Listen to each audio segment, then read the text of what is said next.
สวัสดีจ้ามื้อนี้ก็อยู่ริมชายหาดเนาะค่ะแบบบ่แน่ใจว่า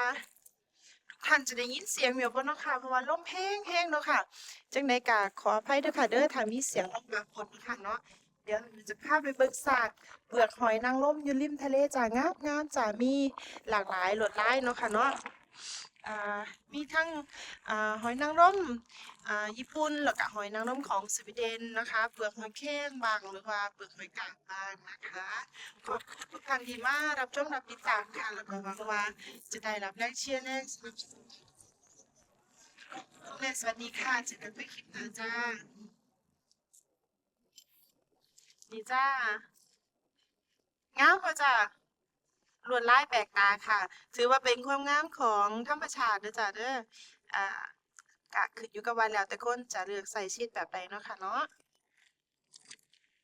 นี่ค่ะนี่งามเนาะค่ะนี่อ่าบางตัวก็ยังบ่ทันได้ตายเนาะค่ะอันนี้ยังหนักๆอยู่เด้อค่ะเด้อนี่บ่ทันได้ตายน้ำลงค่ะเพิ่นก็เลยแบบว่าเทิงเปลือกหอยที่ตายไปแล้วเทิงหอยที่เป็นก็ยังอยู่นะคะเนาะหอยนางรมเนาะค่ะหอยนางรมสามารถอยู่บนบกนะคะโดยที่น้ำบ่ถึงเขาอยู่ได้3 มื้อค่ะเขาจะบ่ตายแต่ถ้าเกิดว่าเกิน3 มื้อแล้วเขาก็จะเริ่มเน่าฟ้าเริ่มเปิดค่ะเดี๋ยวไปเบิ่งนำกันเลยค่ะ